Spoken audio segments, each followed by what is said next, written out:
Estem televisats gairebé i, per tant, hi ha sincronia entre el Salva i jo, que em fa així. Perfecte. Jo demanaria a algun voluntari, sisplau, demanaria a algun voluntari, la Montse, l'Antonio, si pot fer baixar, sí, així, podeu agafar la cadira i demanar una miqueta que baixin el to, que continuïn comprant llibres, això sí, però que baixin una miqueta el to. Ja se sent el xxxt. Perfecte. Doncs deia, continuem amb la segona taula rodona amb un títol molt suggeridor. Ja hem dit que cada taula rodona us proposem una lectura per descobrir. Igual alguns ja la coneixeu. I, clar, és de l'Andreu Martín. L'Andreu Martín està per tot arreu i és omnipresent en aquest festival. Clar, Andreu Martín hi apareix.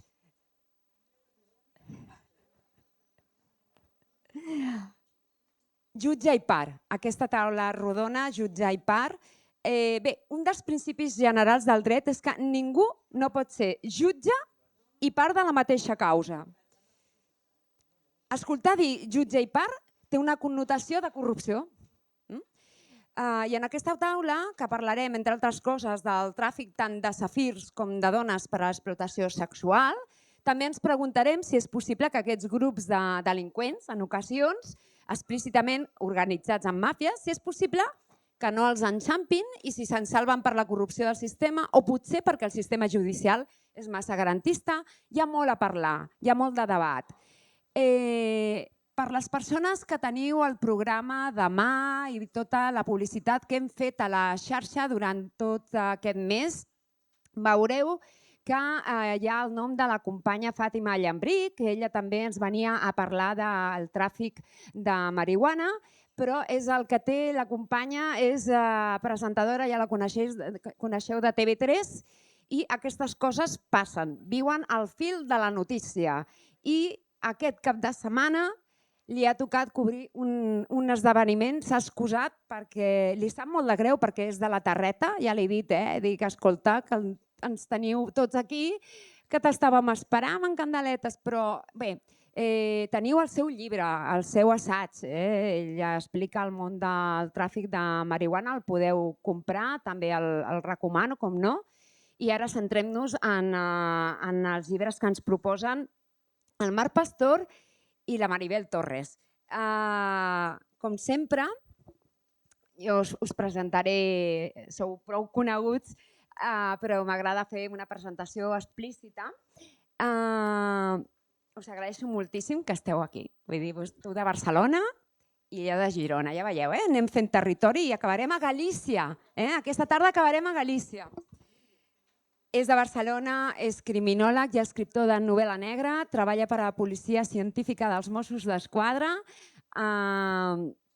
experiència que l'ajuda d'alguna manera en l'escriptura de les seves obres. Se'l considera un dels grans escriptors de la narrativa catalana contemporània i la seva producció literària ha estat traduïda a diversos idiomes. Al llarg de la seva carrera ha escrit llibres com Montecristo, Bioko, L'any de la plaga, Farista, Els àngels em miren, i, com no, La mala dona, que també la teniu per aquí, Premi de novel·la negra, Crims de tinta, i també ha publicat relats de les antologies de Wire. Ho he dit bé? Sí. És que és... Sí, aquí, cap amunt. Perfecte. Sí, The Wire, la sèrie del David Simon.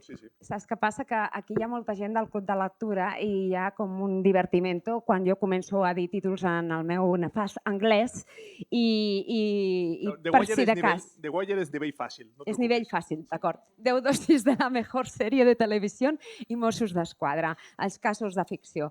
Riu de Safirs és la seva darrera novel·la, que és la que ens ve a presentar. I la Maribel Torres, que va néixer a Olot, i ha publicat 2 reculls de contes de Somnis i cendres i Ossos de fira, l'obra de teatre Una línia tan prima i les novel·les de la seva sèrie de detectius El despertar del navegant, Aquí mano jo, que també la tenim per aquí, i totes dues van ser finalistes del Premi a millor novel·la de l'any del Festival Cubelles Noir. I a més, Aquí mano jo va guanyar el Premi de novel·la negra en català de Lloret de Mar. i avui ens ve a presentar el tercer títol de la sèrie dels detectius Cartes marcades. Doncs moltíssimes gràcies. Abans de tot, m'agradaria, Marc, perquè, clar, presentar un llibre del Marc Pastor és complex. És molt ric. Precisament, l'estudiosa que la tinc davant riu perquè és cert, és un món, és entrar en un món, més enllà del crossover i tot el que dèiem, molt particular, que a més, i penso que els grans autors ho tenen, això, tots connectats, és a dir, el teu corpus literari estan els llibres tots connectats i entres en una dimensió, doncs això, com tu fas també ciència ficció, en una dimensió excepcional. No sabem quina, si tercera, si quarta, en fi. Llavors, a mi m'agradaria que fessis tu la presentació breu de què es poden trobar quan llegeixin Rius de Safirs.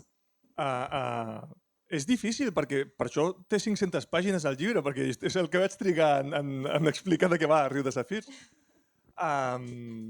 Funciona bé el micro, de veritat? Em sentiu bé? Sí? Vale.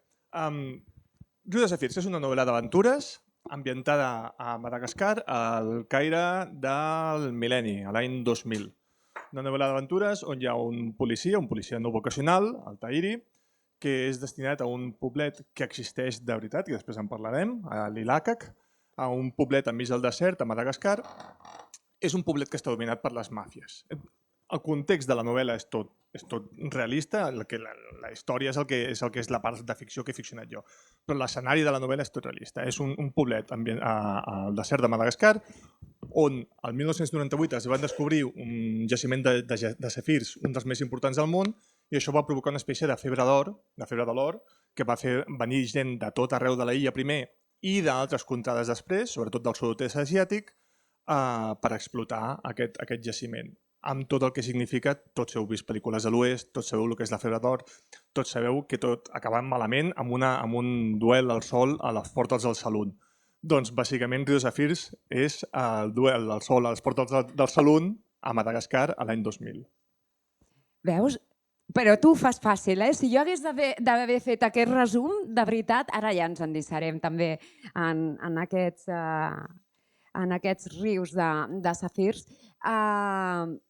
Maribel, Déu-n'hi-do, tu també, el tercer lliurament d'aquesta nissaga, aquesta parella de detectius.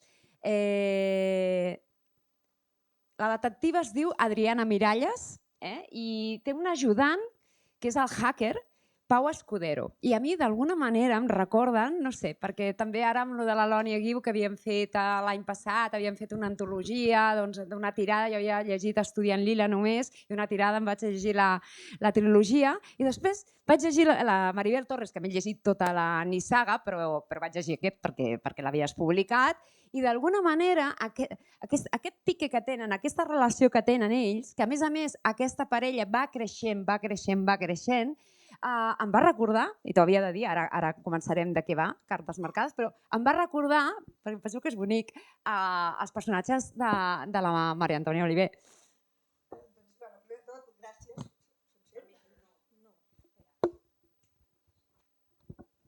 Som un desastre tecnològic. És que malament. He de fer venir en Pau aquestes coses perquè m'ho arreglaria, esclar. Doncs la veritat és que jo havia llegit la Maria Antònia Oliver. Quan em vaig plantejar fer novel·la negra, jo volia que la jefa fos una dona, o sigui, volia trencar l'estereotip del gènere, del detectiu, amb una secretària que li fa de tot, en tots sentits, ho volia trencar, i penso que la Maria Antònia Oliver això ja ho va fer en el seu temps i ho va fer amb excel·lència, una excel·lència que jo no atraparé ni de lluny, però sempre va bé tenir referents. I llavors, evidentment, els he portat al món actual. Sí, els has modernitzat. Els he modernitzat, sobretot amb en Pau, perquè en Pau, jo penso que en el món actual la informàtica, les xarxes són molt importants i jo volia que en Pau fos un expert en aquest tema per demostrar també com de perillosos poden arribar a ser, o com de perillosa pot arribar a ser la tecnologia mal portada. Llavors em va agradar, o sigui, en Quim el vaig Sí, transformar. el Quim seria el Pau. Seria el Pau, però potser a mesura que van passant novel·les intento donar-li més pes a en Pau perquè penso que és important la tasca que fa. Sí, jo ara us faré un petit resum, només d'una línia de què va, perquè a més, el tret característic, que també és el tret fundacional de les novel·les negres, és la denúncia. I la Maribel Torres, si hi ha una cosa que és latent en tots els seus llibres, és la denúncia social. Tu estàs molt vinculada en temes, per exemple, el punt de comú d'especulació urbanística en el llibre del... Ara no me'n recordo el títol del navegant. El despertar del navegant. També l'explotació laboral de les mal anomenades Kellys, les cambreres de pis de nostàlgia. I ara, la Maribel, i ara sí que et pregunto, ens endinsa en la temàtica del tràfic de dones. I que és un tema superactual, esfereïdor. Llavors, Cartes marcades explica la història d'una cooperant d'una ONG, la Marta, que és una treballadora social que ajuda a dones provinents d'Europa de l'Est explotades per les màfies de prostitució. Però un dia desapareix i el marit contracta l'Adriana i en Pau perquè la trobin. Com és que has triat ara aquest tema tan punyent? A veure, jo tot el tema de lo que és les agressions a les dones en tots els sentits, des dels primers contes fins a les novel·les, sempre hi surt. Per exemple, el despertar del navegant, que anava de corrupció política, però ja sortia els maltractaments que havia patit la mare de l'Adriana i l'Adriana a casa. O sigui, és un tema que és transversal a tot el que escric. No puc evitar. Jo sempre dic que de pico de pelada m'ha de sortir una dona maltractada, una dona explotada, no puc evitar, em surt. Llavors... Igual és perquè la realitat també és així, a tot arreu. Ens trobem. És completament... O sigui, quan escric intento reflexar la realitat i és que t'ho trobs a cada moment, no? Només has d'engegar la tele, no? I llavors el tema del tràfic de dones ve de molt antic, de quan jo encara no... ni tan sols m'havia plantejat fer una novel·la negra, de l'any 91, que vaig llegir a la revista Time com s'estaven formant les màfies per les dones de l'antiga URSS buscar-se la vida per força, prostituint-se, i com les màfies havien descobert que això era una manera de fer diners immensa. Llavors, aquell article que en aquell moment em va cridar l'atenció, en aquell moment vaig estar investigant, però no per publicar ni per escriure res, simplement perquè m'interessava el tema, i allà es va quedar. Però a l'hora de plantejar de què escriuràs de l'Adriana i en Pau, vaig pensar, allò que vas investigar en aquell moment, que segueix sent més vigent que mai, perquè, ostres, a més, jo ho plantejo dintre la província de Girona i a la carretera de la Jonquera vas veient noies i que estan allà i tal, i dic, ho he de recuperar d'alguna manera perquè allò que l'any 91 començava, ara està vigent, i per això vaig rescatar que hi ha moltes, a l'estat espanyol hi ha moltes màfies de tracte de dones de molts països. Actualment les de l'Europa de l'Est no són les més nombroses, però vaig voler tractar aquestes perquè és les que havia en el seu moment investigat i perquè al final són les que tenim de més a prop. Déu-n'hi-do. Marc, Rius de Safir és una hibridació impressionant, marca de la casa, de molts gèneres, i podríem dir que hi ha la cosa, la cosa mitològica artúrica. De fet, la comissaria se li coneix com Camelot, però també hi és tot l'univers Corvovers i molt de Far West, podríem dir com un western artúric, alguna premsa també t'ho havia catalogat com a western artúric. És que imaginem-nos aquest mapa mental, és entrar en un món extraordinari. Però també hi ha ciència-ficció, també l'has conreat molt, i podríem dir fins i tot que hi ha un vampir ancestre sortint de les tombes, l'Admisaina, que m'encanta. Estàs espantant a la gent, em sembla. Què és la bruixota? Va, desespanta-les tu. Sí, estava escoltant a ella i estava pensant que el tema de denúncia, més enllà de l'aventura, del Far West, a Riu de Safirs també n'hi ha, aquest element. I el tràfic de dones també hi és present, sobretot en treure noies d'extracció social molt baixa, amb enganys, per després prostituir-les. Això també ho he vist. Sí, és que el modus operandi és generar a tot el món. Sí, i això potser no és el que més crida la novel·la, perquè la novel·la és molt cridandera en altres sentits, però també hi és present. No, la denúncia hi és molt. Sí, volia reflectir aquesta aquest poble, que és un petit microcosmos, però que també representa el més dolent de l'home, de la humanitat, també, perquè és un poble on mana la violència, bàsicament. La violència de tot tipus, la violència física, la violència sexual, la violència psicològica. Després tot això m'ho porto jo al meu terreny. Després tot això el que faig, a mi m'agrada molt jugar amb el gènere, m'agrada molt agafar diferents elements i vaig a veure si m'atreveixo a barrejar-ho. Més que res perquè quan estàs escrivint una novel·la, jo m'avorreixo, si només agafo un gènere i començo a fer una cosa jo molt arquetípica i tal, m'acabo avorrint perquè és com que noto que m'estic limitant a mi mateix. Dic, intento fer un còctel, intento agafar una mica això, la novel·la artúrica. Per què no? M'agrada molt la novel·la artúrica des de sempre. Sempre havia volgut ficar elements de novel·la artúrica en una novel·la. I mai trobava el lloc on encabir-la. Dic, si no el trobo lloc, el faré jo, el lloc. Dic, doncs novel·la artúrica barrejada amb Madagascar. Com pot casar això? A priori és perquè la gent s'aixequi i se'n vagi. Però després, si te n'adones, la novel·la aquesta ambientada a Madagascar, que no ja ser una novel·la de l'oest, un western, no tant un spaghetti western, hi ha parts d'espaghetti, hi ha parts més de John Ford, és un homenatge a Howard Hawks. El títol, Riu de Safirs, bàsicament és per Rio Bravo, Rio Rojo, totes aquestes, és un homenatge explícit. Doncs els cowboys no deixaven de ser els cavallers de la rodona, en certa manera, amb els seus clarobscurs, salvant totes les distàncies culturals. I portar-me uns cowboys a l'Àfrica, en una illa africana, que mantinguin una certa connexió espiritual amb el romanç artúric, diguéssim, era un repte, per mi era un repte a l'hora d'escriure. I a mi això és una cosa que m'agrada molt, posar-me reptes per escriure. Després, m'agrada molt posar-me reptes, després a l'hora de complir-lo és quan dic, Marc, què fas? Marc, què fas? Perquè això dona molta més feina, evidentment.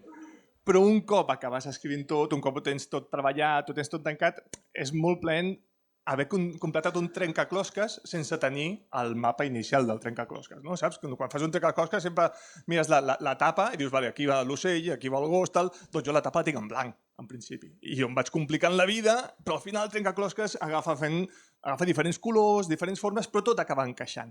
I això és el que a mi em diverteix a l'hora d'escriure. Molt bé. A que ja no fa por. A que esteu aquí i no us aixequeu. Veu? Maribel, el llibre denota un gran exercici de recerca, de documentació. Tu has dit que havies trobat aquell article. Després has hagut de documentar-te més a quines fonts hi has anat. Jo crec que una de les coses que es posa molt en valor en aquest llibre és aquest exercici precisament de documentació. Lliguem amb ja veieu que està tot lligat, lliguem amb la taula rodona anterior, és a dir, buscar la informació i buscar documentació i fer denúncia social a través de la novel·la negra. Com t'has documentat? A veure, he fet molta hemeroteca. O sigui, a mi m'interessava com es va crear, jo vaig saber d'allò, ja ho tenia de l'any 91, només ho vaig haver de rellegir. Però esclar, llavors havia de veure com havia arribat del 91 al 2022, que és on situava jo l'acció. Llavors vaig començar a buscar hemeroteques de quines màfies havien arribat a l'estat espanyol, que la georgiana ja llavors en el 91 és de la que es parlava, llavors com treballa la màfia georgiana, llavors a través d'hemeroteques vaig començar a trobar alguns periodistes que els havien investigat, vaig llegir els llibres d'aquests periodistes, vaig investigar tant com vaig poder el funcionament intern de la màfia georgiana, que llavors la vaig haver de dividir en dues parts, perquè sí que és cert que quan va començar la part de prostitució era molt important, però actualment la màfia georgiana el que es dedica més és als robatoris, els que marquen els pisos que no hi ha ningú, i entren i roben, que això també surt a la novel·la. I llavors vaig haver de separar, vaig buscar molt com funcionava la part financera de la màfia, tot aquest tema el vaig treballar molt, perquè tot i que no surt molt, o sigui, sí que es parla de la màfia, però jo penso que si jo vull parlar d'un tema, encara que al final no acabi sortint escrita a la novel·la, necessito saber-ho. És la punta de l'iceberg, no? Que es deia. Exacte, necessites saber-ho.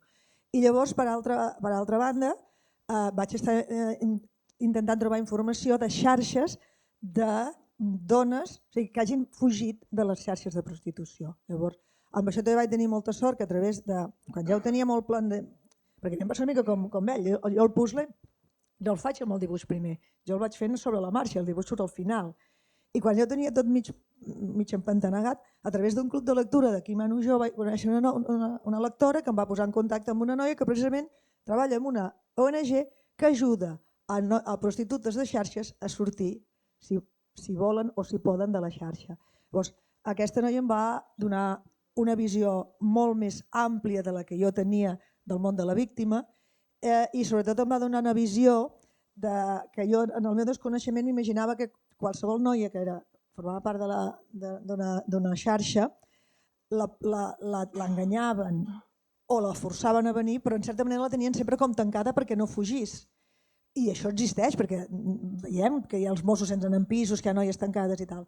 Però, per exemple, moltes d'aquestes noies que estan a les carreteres i als prostíbuls no les han de tenir lligades, perquè ja les tenen lligades d'altres maneres. Sí, això és una de les preguntes que et volia fer, no? De dir que com pot ser, com pot ser que una persona, nosaltres ho veiem de fora i dius, exacte, no estàs lligada i per què no agafa la porta i se'n va?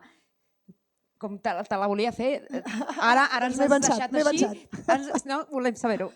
A veure, hi ha moltes maneres. Jo, les que em va descobrir aquesta noia de l'ONG és la manera psicològica. O sigui, acostumen a agafar nenes molt joves, que les violen i les forcen repetidament, d'entorns molt deprimits, amb famílies desestructurades, nenes a les que és molt fàcil fer-los creure que no serveixen per res més que per donar el seu cos com a eina. Llavors, un cop has trencat psicològicament a una nena de 12-13 anys i li has fet creure que no serveix per res més, quan en té 18 segueix pensant que no serveix per res més, perquè entre altres coses no ha viscut cap realitat alternativa que li pugui fer veure que sí pot servir per res més. Llavors, moltes d'aquestes nenes estan en aquest món que no les lliguen perquè no marxen perquè no saben que hi ha més enllà. I llavors també hi ha el xantatge econòmic, perquè a part que les fan marxar del seu país per desarrelar-les, que és una manera fàcil de tenir-les lligades també, totalment desarrelada de la llengua, de la cultura, de tot, hi ha adeus al viatge, en aquest cas a Espanya, un cop són aquí, tot i que els hi diuen de seguida, com que fareu molts diners, de seguida podreu fer el que voldreu, els hi fan pagar per tot, els hi fa pagar per llençols que usen amb els clients, per les tovalloles amb les que es renten, per els llits on dormen, amb la qual tenen el tema econòmic el tenen sempre a sobre. Mai poden fugir, llavors tenen la por de què els hi faran si fugen. Llavors, a través d'aquesta associació vaig descobrir que moltes d'aquestes noies que les ajuden a marxar tampoc les persegueixen, perquè realment el deute no existeix, és fals. Però elles viuen pensant que és real. I llavors hi ha una tercera part que també passa, però aquesta no la toco tant, que és les que tenen les famílies amenaçades al seu país. Que això també passa, i llavors per això estan aquí, perquè no els hi faci mal a la família. Però aquesta part no la vaig tocar, perquè com podeu comprendre, el tema de les xarxes és molt ampli i jo em vaig centrar més en l'aspecte psicològic de la víctima. Déu-n'hi-do. Continuem, Marc. Com dèiem abans que... Està molt bé, vull dir, ha sigut bastant exhaustiva amb la casuística, perquè és tal qual així. És que vaig estar un any i pico llegint, informant-me i parlant. Clar, ell és mosso d'esquadra, que en algun moment podia dir, no baixi la cosa. També vaig parlar amb Mossos d'Esquadra, també per saber, de Girona, per saber què passa quan agafeu noies d'aquestes que estan a la carretera. Clar, també vaig tenir una informació oficial de com funciona, també. Sí.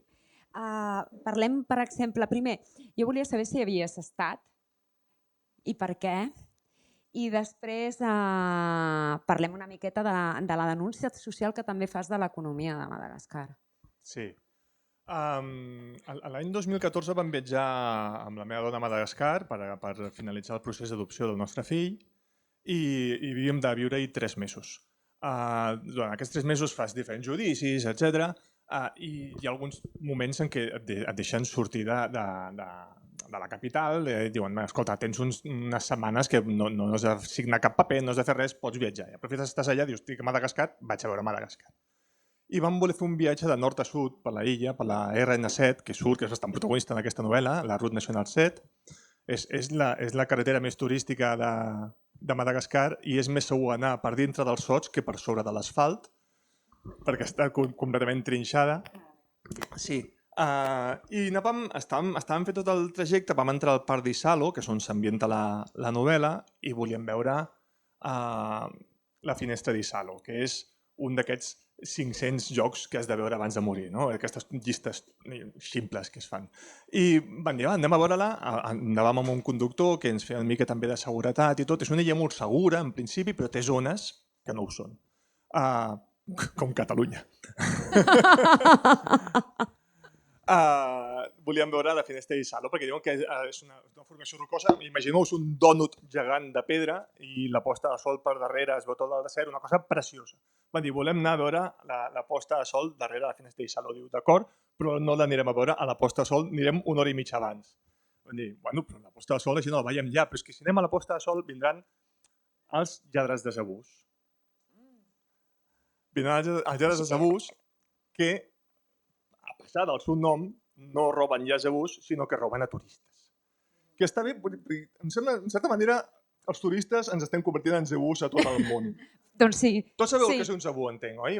Perquè m'he trobat gent que... Explica-ho per si de cas, perquè són molts. Sí, un Zabú és com una vaca, un toro amb xepa, bàsicament. És l'animal africà.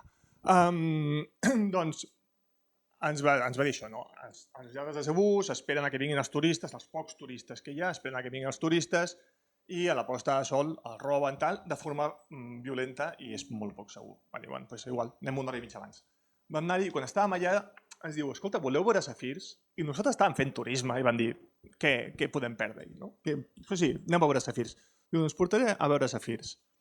Llavors vam anar amb el cotxe i és quan es va portar a Ilàcac, que és el poble aquest. El poble aquest, jo vaig veure després a la guia, ens havíem oblidat la guia a Barcelona, llavors anàvem una mica a cegues. Quan vaig tornar a Barcelona vaig llegir la guia que recomanava no parar en aquest poble. A no ser que volguessis escriure una novel·la. En negreta, sí, bueno. No us atureu. Explicava el tema de que hi havia jaciments de safirs, que hi havia màfies que ho controlaven i que era perillós, que hi havia molta violència.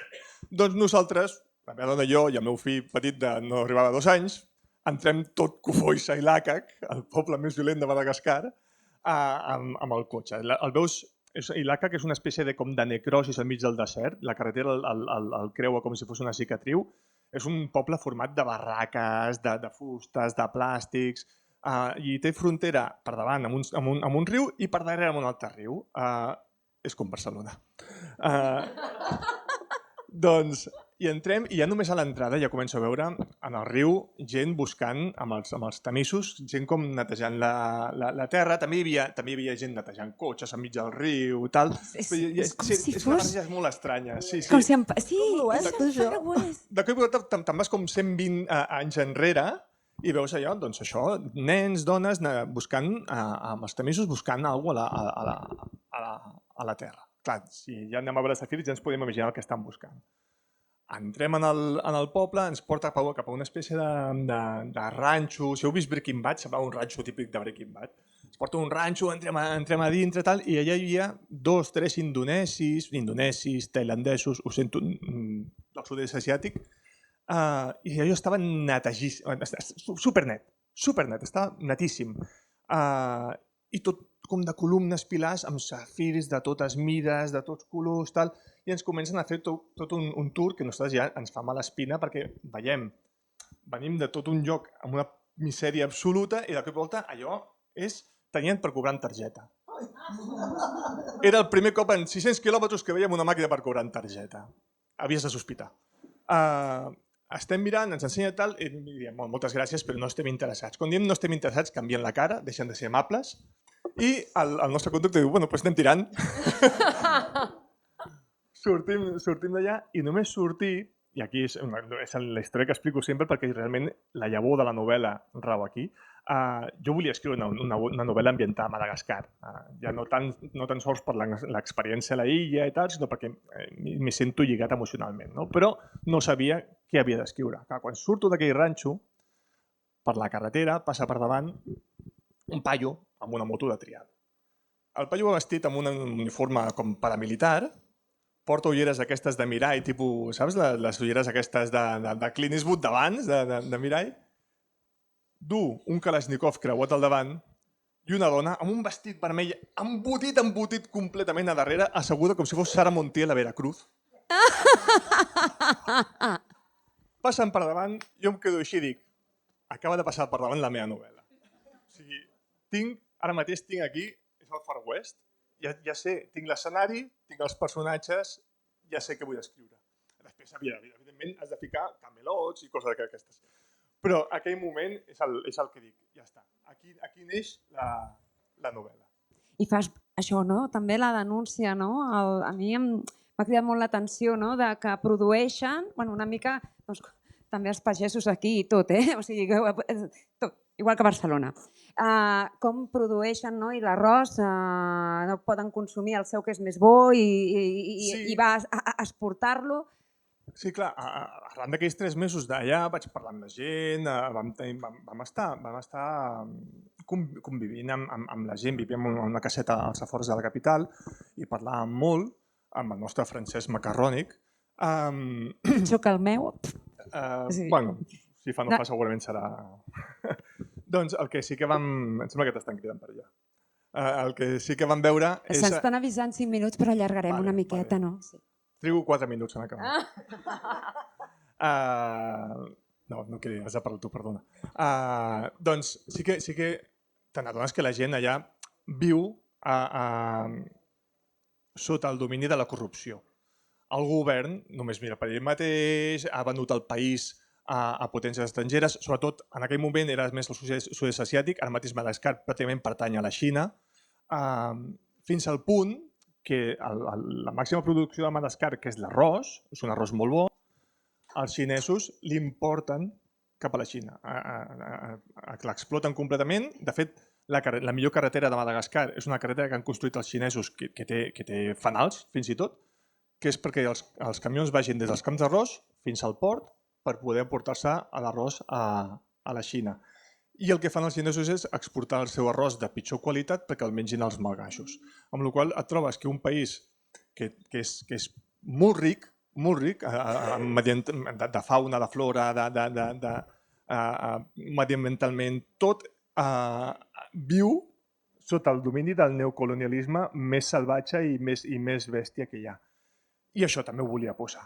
Tot això també volia ser. I això apareix a la novel·la, aquesta bota que no permet que la gent de Madagascar pugui viure en llibertat, que està explotada per tothom i que contínuament tothom, hi ha un moment de la novel·la que es diu que Madagascar és el plat on tothom va a sucar i pa, en certa manera. Sí. A més que podríem parlar, tinc com preparades 12 preguntes, evidentment. Ens queden 3 minuts. Ens queden 3 minuts i també tinc una pregunta per la Maribel. Però és que, de veritat, és que són llibres rics, els personatges molt ben desenvolupats, aquesta doble moral, ara no em surt el nom del Tahiri. Passo malament jo, jo no tinc el do de les llengües, del Tahiri, que és capaç de, doncs, si ha de pelar algun company el pela, però això de fer la mordida mexicana, això no ho faria pas. És a dir, que són molt rics, podríem parlar moltíssim de tot. També el teu llibre m'ha recordat molt a Collita Roja, si li busquem la part negrota, però entrant en salons de western. És com un... De fet, perdona, és que Collita Roja... És que s'ha de llegir. Sí, Collita Roja a mi no m'agrada gaire, però... A mi m'encanta. Però Collita Roja és la base en la qual Akira Kurosawa va fer Yojimbo i després es va fer per un grapat de dòlars al Sergio Leone. I, de fet, el Walter Hill va fer Last Man Standing. Doncs aquesta no deixa ser una hereva d'aquestes històries. Evidentment, les pel·lícules me les coneixia de memòria, la novel·la me la vaig llegir perquè sabia de la seva existència però no l'havia llegit, no la vaig disfrutar tant com esperava, però, de fet, un dels títols que barallava per Riu de Safirs era també jugar amb el Terra Vermella, Terra Roja i tal, en homenatge a Collita Roja. Com que no m'agrada gaire la novel·la, no ho vaig fer. Però això ho podem discutir un altre dia. Doncs els que esteu aquí del Club de Lectura estem escoltant això. El primer llibre que vam llegir era Collita Roja i, com havien comentat després les adaptacions, això és un goig, no? El poder disfrutar també ara amb aquesta base ja tots. I Maribel, jo et volia fer una pregunta, una darrera pregunta, i és que entremig de les que m'he hagut de saltar, que també tenia preparades per tu, algú s'ha posat en contacte arran de les entrevistes, jo t'he sentit a la ràdio, algú s'ha posat en contacte, igual que ho explicava la Gemma Pasqual Escrivà, arran de la publicació, o alguna associació? No. Jo l'única associació amb la que he estat en contacte és el d'aquella noia que us dic, que es diu Moviment de Defensa de Dones, però no ha sigut no a posteriori, sinó vaig fer-ho jo. Jo vaig intentar parlar amb una associació que hi ha de prostitutes a Figueres, no van voler parlar amb mi, no era un tema que volguessin tocar, i a posteriori ningú no m'ha dit res. Escolteu-me, estem arribant al final. Aquest festival convida 15 autors, és un festival petit, però clar, és que els 15 que venen és perquè ens encanten i perquè no podem deixar de recomanar aquestes novel·les. És a dir, és que a sobre, per exemple, Riu de Safirs, ara ja per cloure, perquè si no em maten, ens recorda també amb aquests viatges en el temps una mica i a la ciència-ficció, a l'antologia de Manuel de Pedrolo, Trajecte Final. Vull dir, és que jo hi he trobat, tu em recordes a l'Elònia Guiu, vull dir, i estan escrivint ara. Per tant, remeneu, compreu, que us el signin i podeu conversar amb ells, i hi ha una miqueta també de pastes i cafè que hem anat reposant. Moltes gràcies. Moltes gràcies per convidar-me. Gràcies. Ara farem una fotografia, la fotografia de grup, i els nostres estimats voluntaris criminals que tenen un petit